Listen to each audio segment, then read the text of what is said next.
new places, new paths, new challenges. We look for adventure and for a tomorrow that asks more of us than today did. We want to hear the wind in the trees. We want to look out across the expanses. We want to take in the beauty around us and find the thrill the average person never does. So we set out to find a better way. In our relationships, in our pursuits, and in our faith. Life Trails. Take the next step.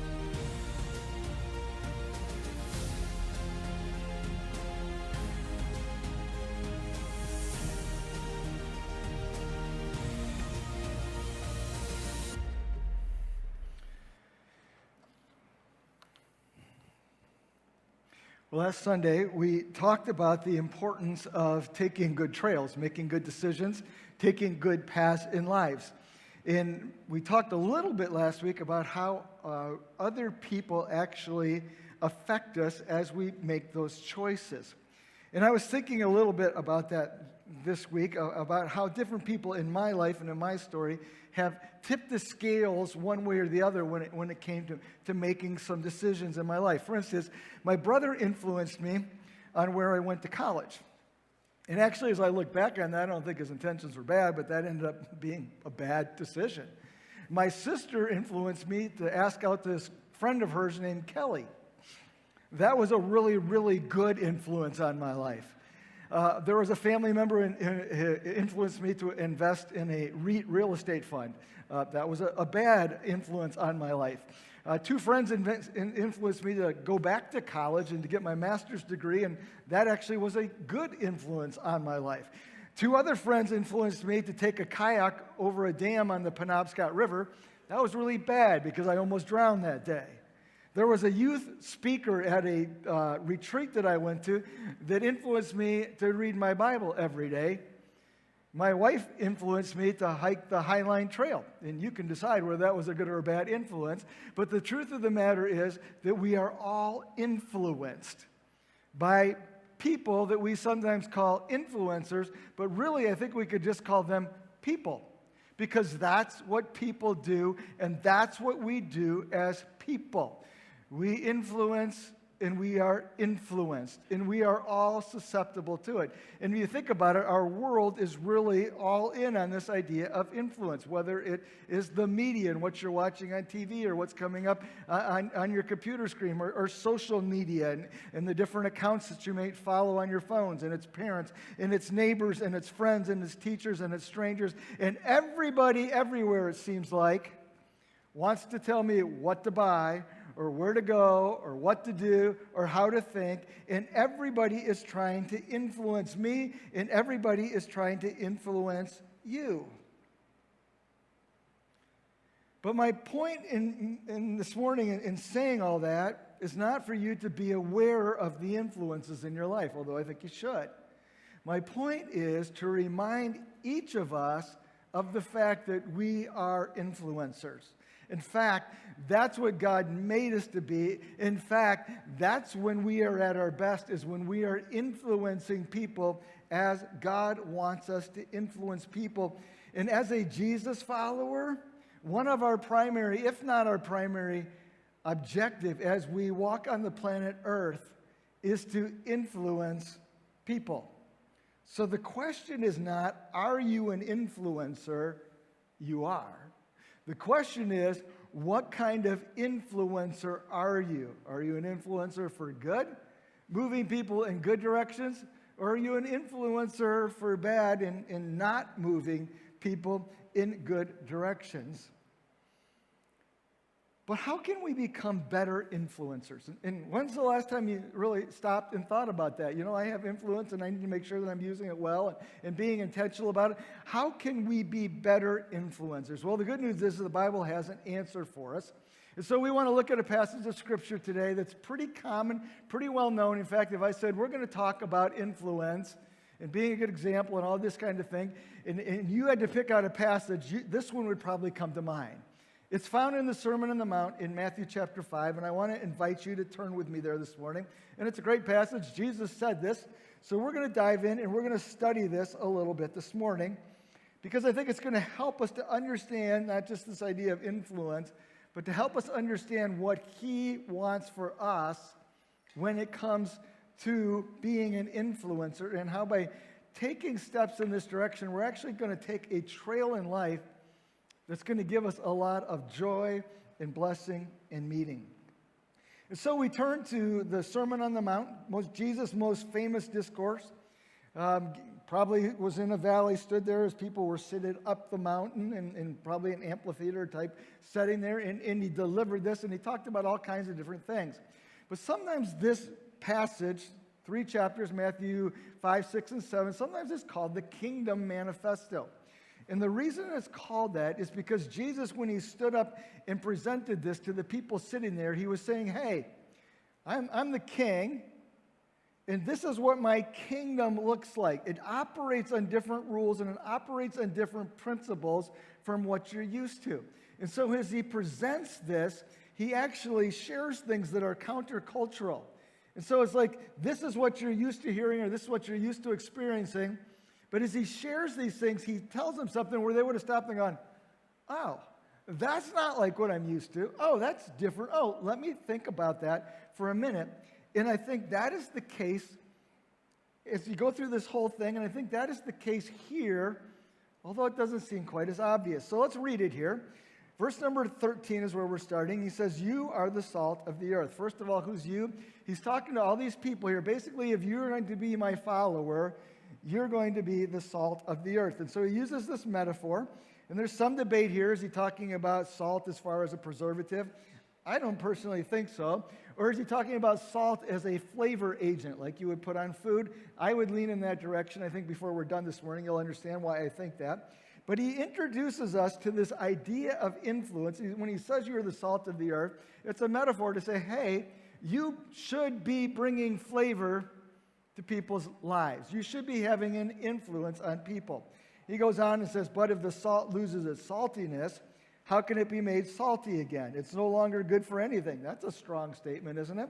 No longer good for anything except to be thrown out and trampled underfoot.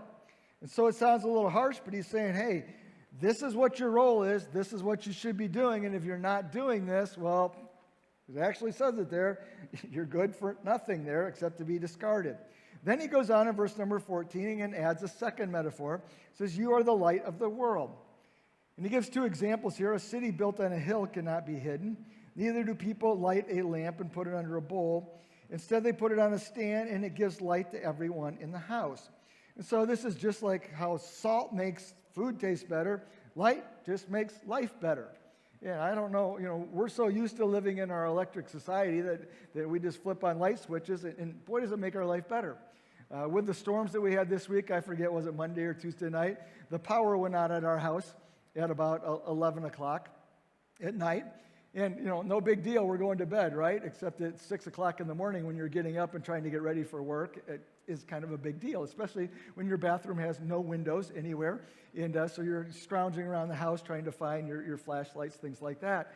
And we're reminded of the fact that light makes a huge difference in our lives. And so Jesus is saying, hey, you need to be like salt, making the world better by bringing flavor to it. You need to be like light, making the world better by bringing an illumination to it. And then he concludes by saying this, in the same way, let your light shine before others that they may see your good deeds and glorify your Father in heaven. And this all seems pretty straightforward to me. In fact, this doesn't seem all that countercultural.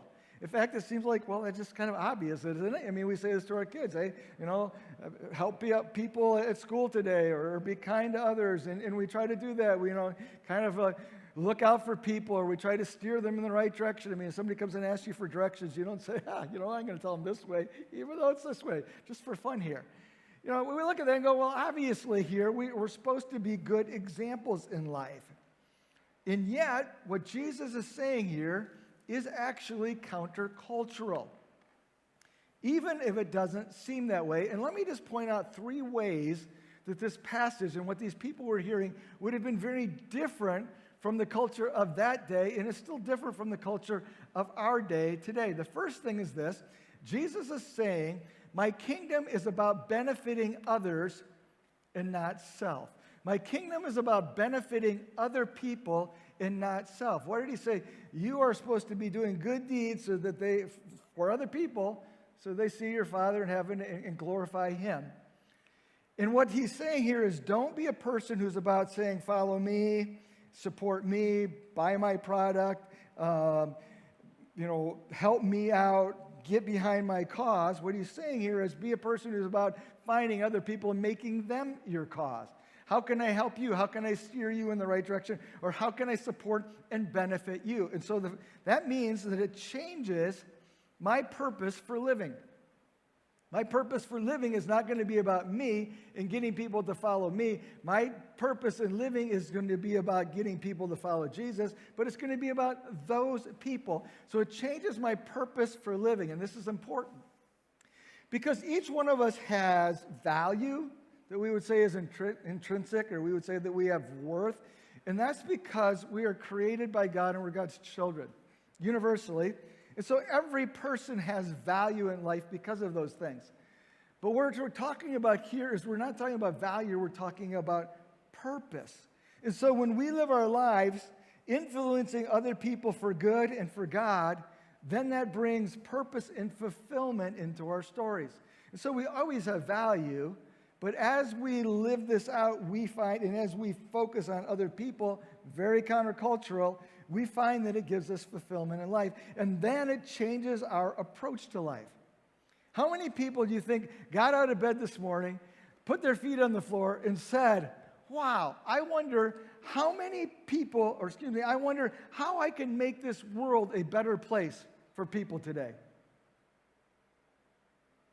I didn't. And yet, if we really understand what Jesus is saying, that's what we should be getting out of bed every morning and saying, okay, how can I influence my world here for good and for God? And so he's saying my kingdom is different because it's not about me.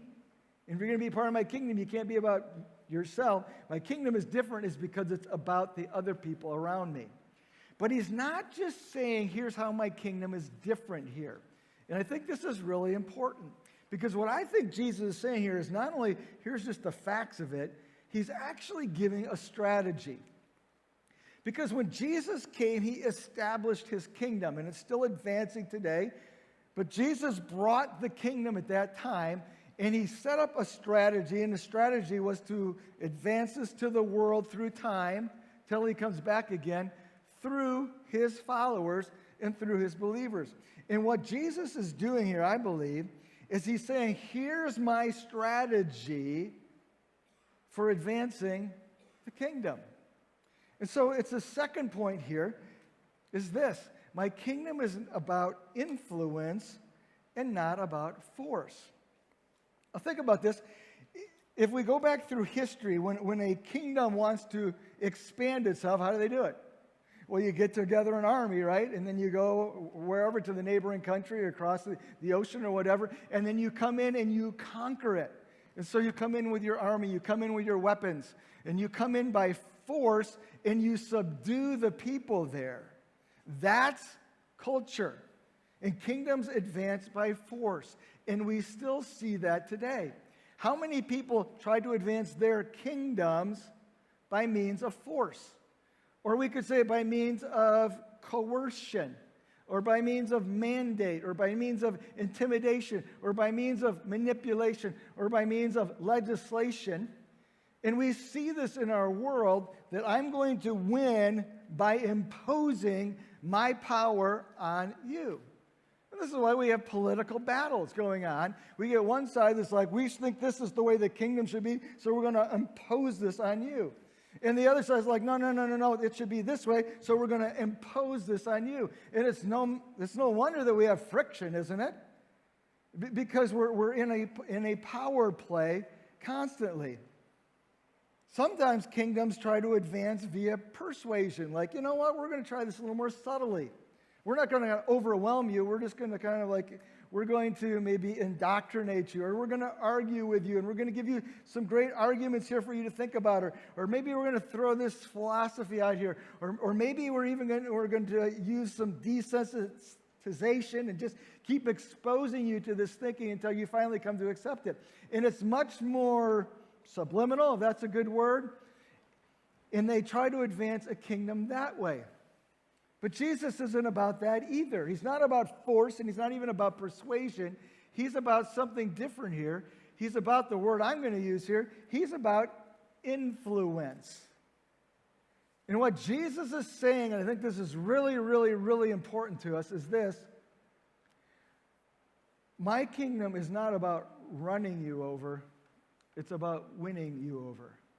And as we advance the kingdom of Jesus in our world, it's not about running people over. It's about winning people over. And I think we need to think about that in our world. Because sometimes I think we get distracted and we think as the church, the best way that we're going to influence our world is by throwing out here our agenda and insisting that everybody follow it. It's just not the Jesus plan. The Jesus plan is like, let's live this out and let's practice this thing called influence and let's see what kind of impact that it has. Now, we get this as a parent, how control is one thing and influence is a different thing. Remember when your kids were little, eat your vegetables or go to bed or say you're sorry to your sister or whatever it is. And we have the power. But as our kids get older, we realize that we're losing control and power, and we have to move to what? Influence. And so we start saying, hey, have you thought about this? Or, something that you might consider here. And you hope that maybe they come and they ask for some advice, but you have a different role here. And I think this is what Jesus is saying here. Here's the world. Oh, let's control you. Let's legislate this. Let's make a decree here. And Jesus is like, that's not going to work very well. In fact, we're going to resort to this thing over here called influence. Much softer, much more gentler, much kinder, and much more effective. Well, there's a third thing here that I think is countercultural too, and it's this. Jesus is saying, my kingdom is about action, but not aggression. My kingdom is about action, but not aggression. And the idea is, if you go back and you look at this whole Sermon on the Mount, especially to start with the Beatitudes, Jesus says, hey, blessed are the poor in spirit, or blessed are the meek, or blessed are those who are persecuted, and those who have, people say false things about them, and you read other places, you're supposed to turn the other cheek, and it sounds like a very wimpy, very passive, kind of like, well, just take your blows, because that's what my kingdom is about. Just deal with it and try to do the best you can, and hopefully you don't get hurt too bad. That's not the point. And that's not where Jesus is trying to go.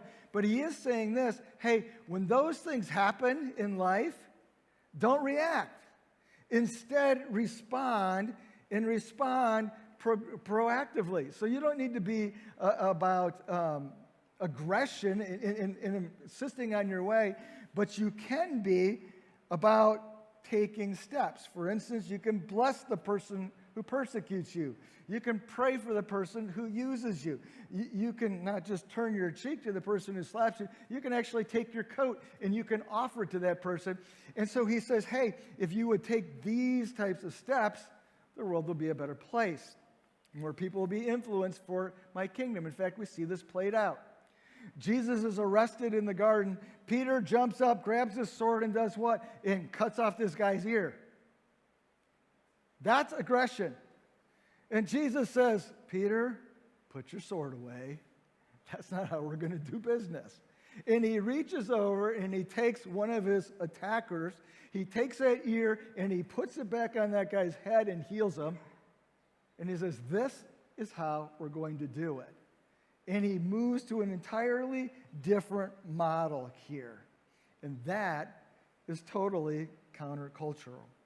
So how do we employ this strategy then that Jesus is encouraging us to use if we're going to reach our world for good and for God?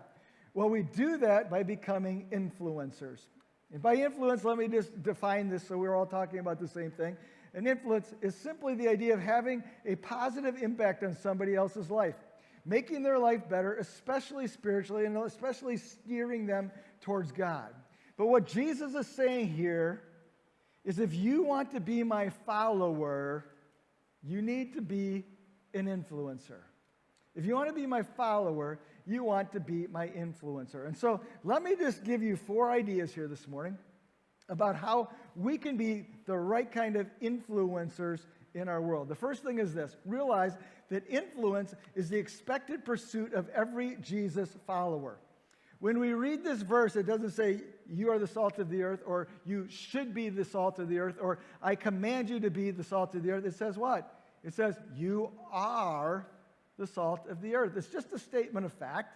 And you are the light of the world. Again, not an instruction, just a statement of fact, which means that you are an influencer. Every one of us in this room today, we are all influencers as Jesus followers. The question is, what kind of influence are we? But we don't get to say, well, that's not for me. And this is why I said earlier, our primary earth purpose as Jesus followers is to be influencers. Jesus said, love the Lord your God with all your heart, and then love your neighbor as yourself. And what's the best way to love your neighbor? By doing good towards them and for them, and leading them back towards that relationship with God. Jesus said it here in the same way: let your light shine before others, that they may see your good deeds and glorify your Father in heaven. And so, if you look at this and say, well, that's not really for me, this influence thing, Jesus is saying, if you want to be my follower, I'm talking to you. And so that's good for all of us this morning. The second thing, though, and I think this is really important, is influence is active, not passive. And I used the word aggressive earlier, but let's add this word passive here. But let's develop this a little bit more. It's just a strategy. It's not just to sit back and say, okay, let's just, this is ride with the current and don't make waves here. It's actually saying push back, but here's how. Now, first of all, let me say this, though. It's about more than example. And a lot of times we in church say, okay, you need to be the salt of the earth and you need to be the light of the world. And so you need to live as a great example to the world. And so you need to do all these things. And you need, we have our list of all of our really righteous activities that we're supposed to do. And if we'll just do those things, everybody's going to look at us and go, oh, wow, I want to be just like that. Not. Have you noticed that? Like you go to work and you really try to do the right thing, and instead of like being, people admiring you, they're criticizing you behind your back. Because example is not enough in the situation. And it needs to go beyond that, because for influence to have impact, it needs to go beyond this thing, well, oh, nice, I see that. It needs to go actually to a touch point. And that would lead to the second point here, and it's a little out of order on your outline, but you can get it. Influence happens at the point of contact. Salt is really no good to food unless it's put on the food and touches the food. If you have your food sitting here on the plate and put salt over here, it doesn't make your food taste any better. Light is really only good as it goes to the darkness. Now, we got light in here, and if I turn the light on in here, it's not going to help a whole lot. It's when I go into the closet or downstairs or wherever it is that it brings light. And so influence happens at the point of contact. And sometimes we're just like, I'm going to be an influence, so I'm going to live my life, and I'm going to separate myself from all this out here, and I'm just going to be what I should be, and people are going to look at that and go, oh, I should be that way too. It's not going to happen.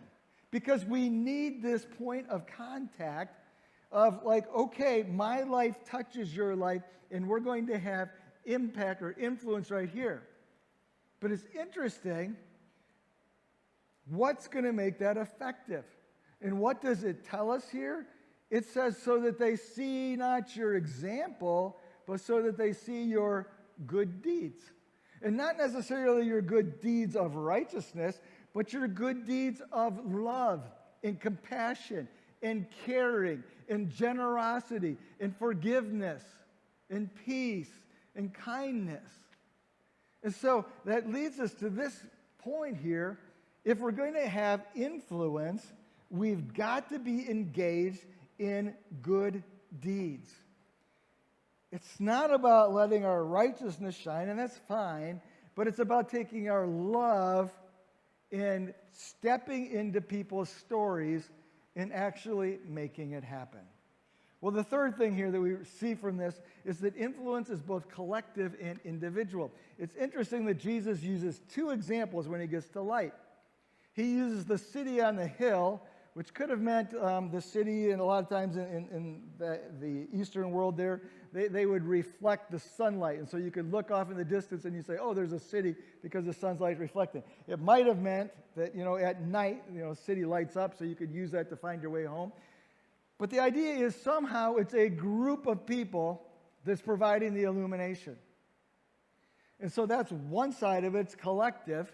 On the other side of it, though, is this lamp that you put on a lampstand. It's the basic idea of taking a candle and setting it somewhere in your room where it's going to have the most impact. So you would carry a single lamp into a dark room, set it up there on the place where it's intended to be, and that brings light, and that's individual. It's supposed to be a mixture of those two things. So as a church, we collectively influence, but as individuals who are part of the church, we individually influence as well.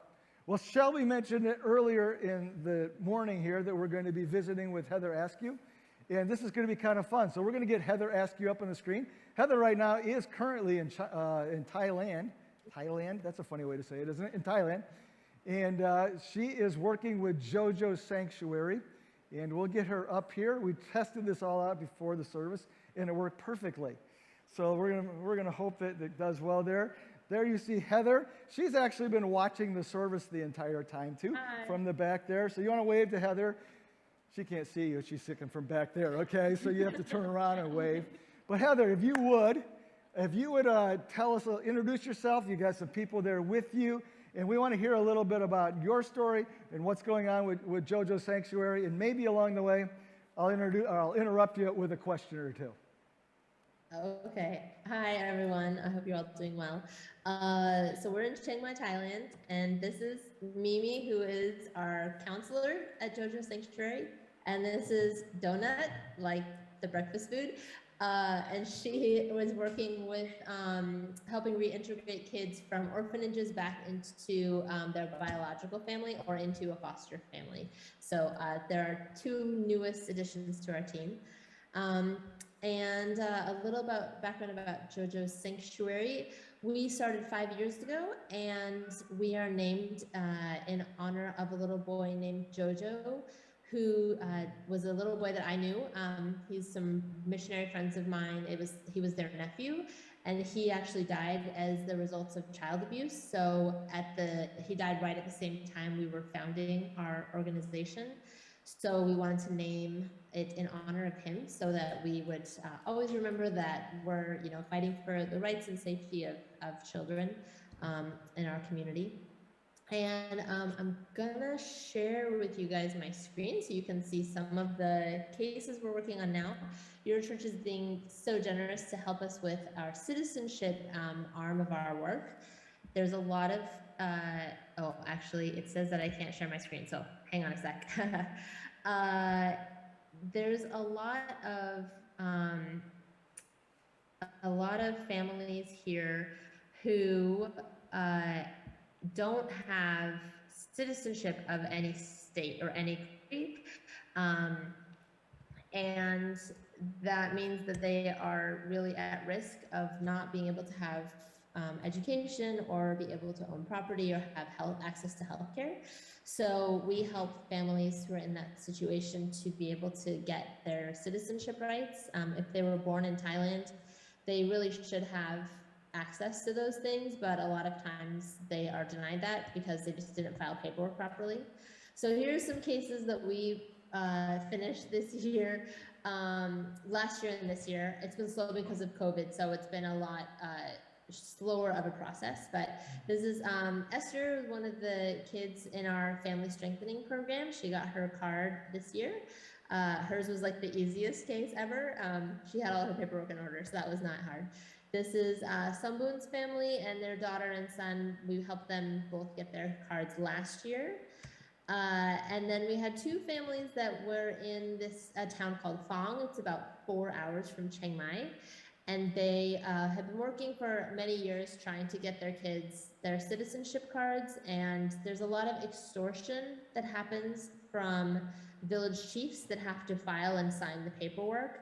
And so they paid a lot of money, and this should be a free process. So it's very frustrating, but finally this year, Mock's son got his ID card, and another woman that we know named Kam, her grandson got his ID card. So it was very exciting.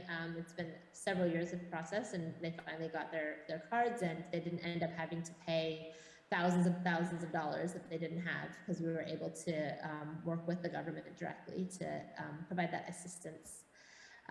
Moy also got her card after 6 years, I think, of trying. And then we have quite a few cases still in progress this year. So Mock's older daughter is over 15, so we're still waiting on her card to come through. It takes a lot longer once you hit age 15. That's just the arbitrary number that they give you for making it more difficult. And then after 21, it's even more difficult still. So we try to get kids in as soon as possible to get their paperwork filed. And then this family is a mom who has 4 kids, and we're trying to get the mom her citizenship, and then all the kids will get theirs automatically after that. So that's in process as well. Wendy, this is something, if you guys could be praying for this case, that would be great. We're going up September 30th to do interviews with 3 witnesses, and if the Citizenship Bureau person believes all the witnesses, then he will assign her, or he'll put her name into the system to get her identity card number. And if not, then they're going to need to do a DNA test with her mom, which is a few $100s, and then takes about another year added to the process. So if you guys could pray that the interviews go well and she gets her name in, that would be great. That's September 30th this month, which will be the 29th for you guys. And then Fa is another case we have in Fang. Hers is quite complicated because she was separated from she didn't grow up with her biological family, so we're trying to track down paperwork and all that stuff to get that filed. She's also in college now. We're sponsoring her college tuition so she can go to school. If you don't have citizenship, you're not eligible to get loans, grants, or scholarships from the school or the government. So we provide that to kids who are wanting to go to college and don't have their ID card yet. And then Ying, who's one of my foster kids, she just graduated from college, and we're working on her case. October 12th, next month, we'll be going up to apply for that again. So prayers on that day would also be helpful. And then this is another family that's in a place called Mei Fa Luang, which is about 6 hours from Chiang Mai. Another family with 4 kids, and the mom was having trouble getting her citizenship paperwork filed. So we got mom her citizenship, and now we're in the process of getting the 4 kids their cards finished as well. And we have a date to go to finish their cards up, I believe the end of October. So those are some cases you guys can be praying for. We very much appreciate the support for citizenship. It's one of the hardest things for us to raise funds for. So it actually makes it a lot easier. We just are taking on maybe 4 or 5 other cases from kids who used to be in our after school program. So we have a lot of work going on with the citizenship program right now. So yeah, that's my quick spiel about that, if you have any questions. Well, I'm going to be the only one who can ask questions, so I'll try to anticipate that. So you're dealing with 3 or 4 different things. This family agency, you're working with family support, you're working with school kids and getting them into uniforms, and then this is like a third branch of what you're doing here in trying to get these kids to citizenship, right? Right. We also do foster care as well for emergency cases. Okay. And so, no, that's good. And so, for each case that you have here, roughly how much is that costing to get a kid a citizenship card?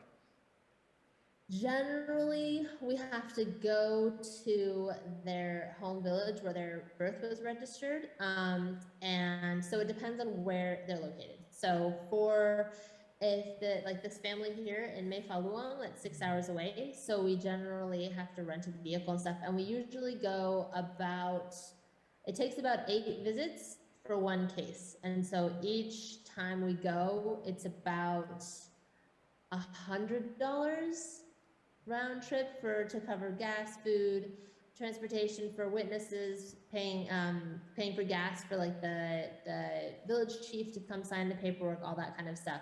So it's about between $800 and $1,000 per case over the course of the case.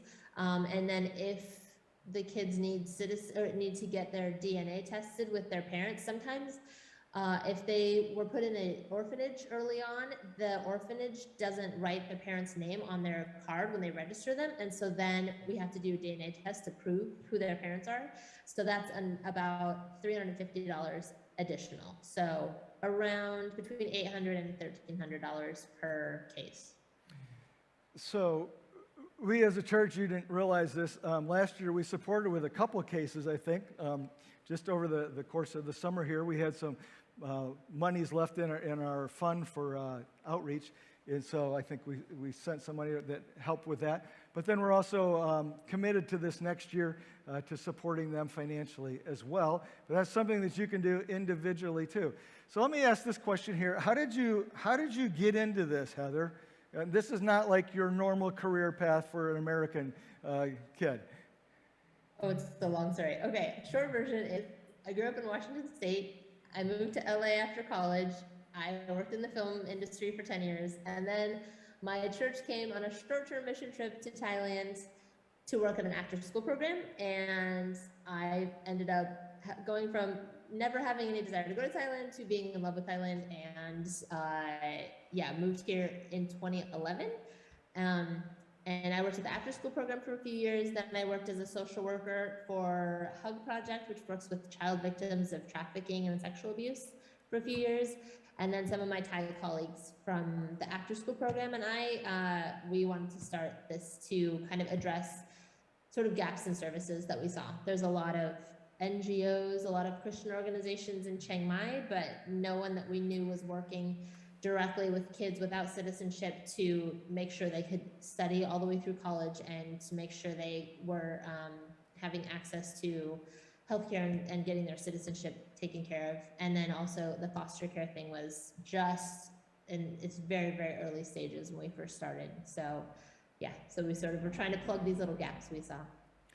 Now, I didn't catch the one name. One name with you there is Donut, is that right?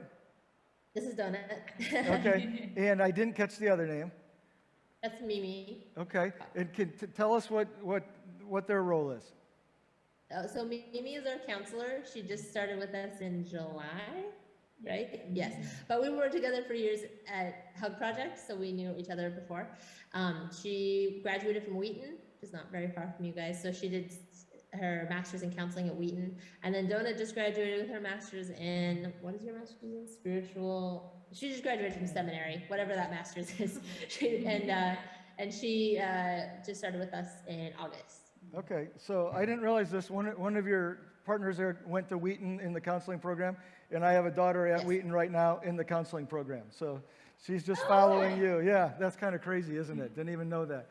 So, well, I appreciate you all joining us here this morning, and this is just good for our church. But I thought this is such a great example, isn't it, of what it means to be salt and light. As a high school kid, you go to a missions trip, and it's like, wow, there's this need in the world here, and maybe I can step in and do something. And I don't know, 10 years later or whatever, you've got this ministry going, and we want to be a part. But I thought, this is such a great, example, but touch points too, right? And so you can actually know her. And if you want to connect with Heather, it's not that hard. It's kind of crazy, isn't it? What time is it right there, right now? It's 11 at night on Sunday. 11 at night. So how was today? Did it work out okay? Has it been a good day? So I mean, we're kind of looking forward to it. So we're hoping you can tell us it's going to be okay. So yeah, it's kind of crazy, isn't it? Yeah, it's hot. And I appreciate that because they're up very late making this possible for us. So thanks so much, Heather, for visiting with us and for your two partners there too.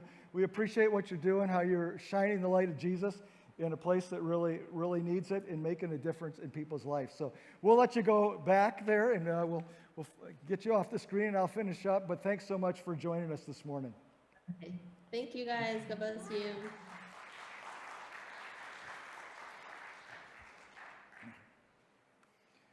Well, let me just finish with one point here this morning as we wrap up. And we had a great time visiting with her as our outreach team earlier. And I was like, oh, we're going to love her.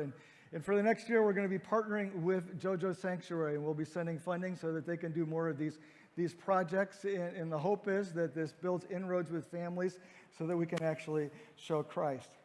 But here's the last point. Influence is about you finding your lampstand.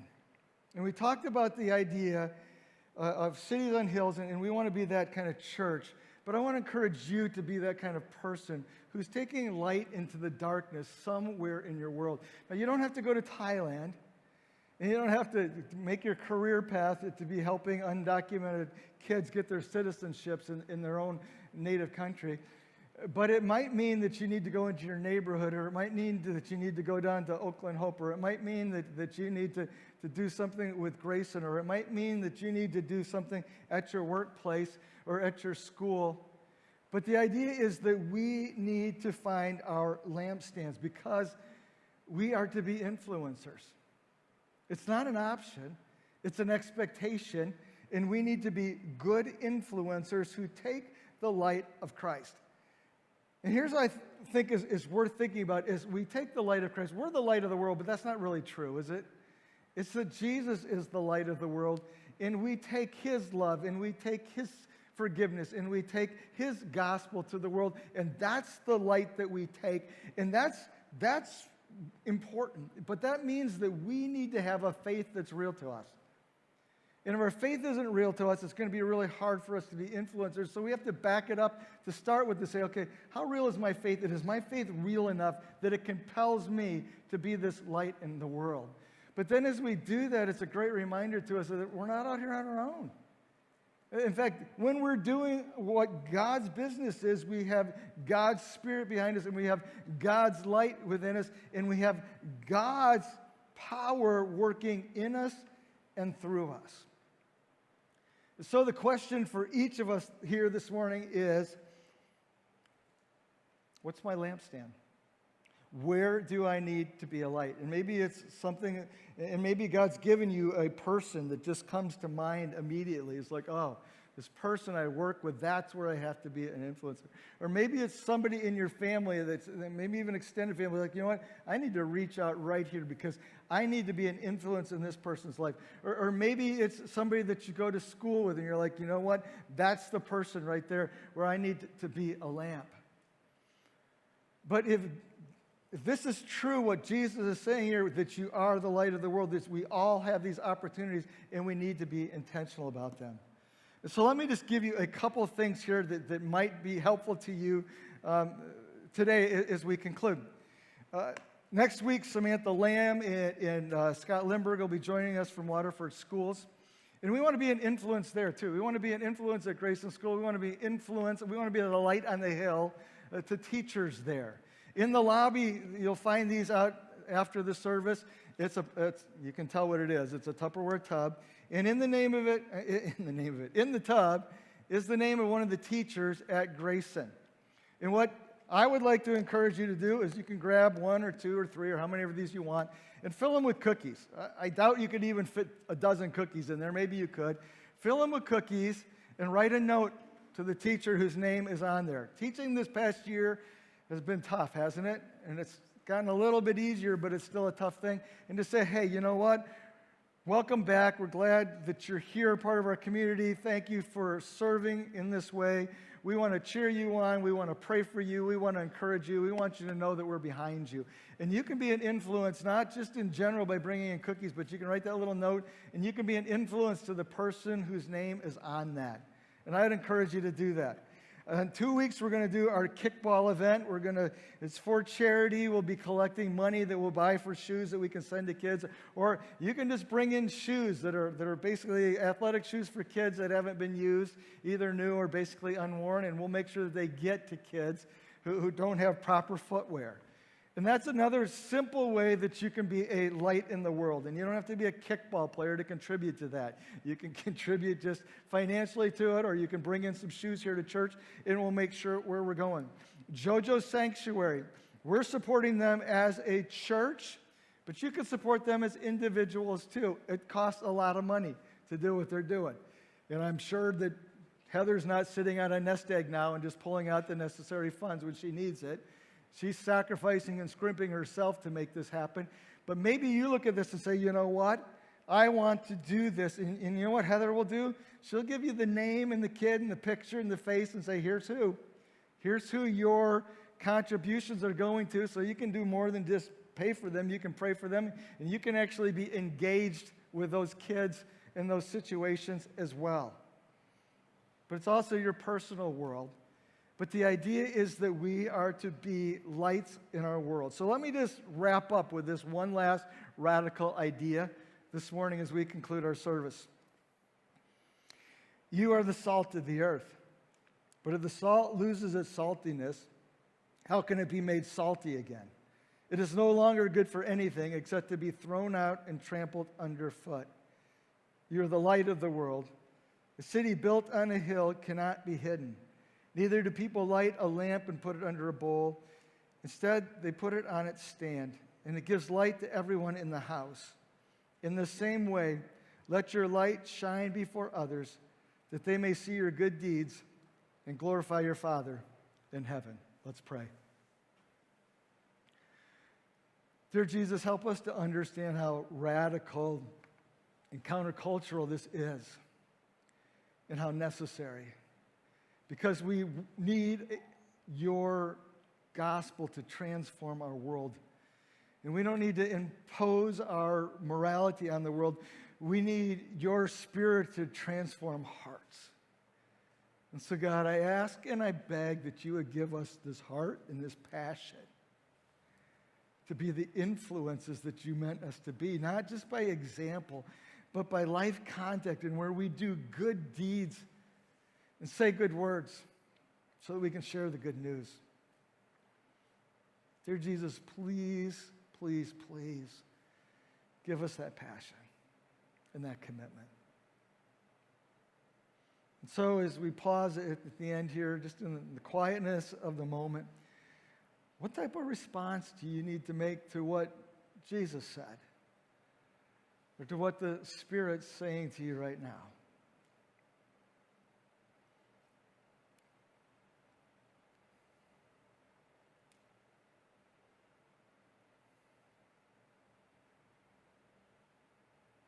So, Heavenly Father, remind us often this week of the importance of influence and the role that you've given us to be salt and light in this world.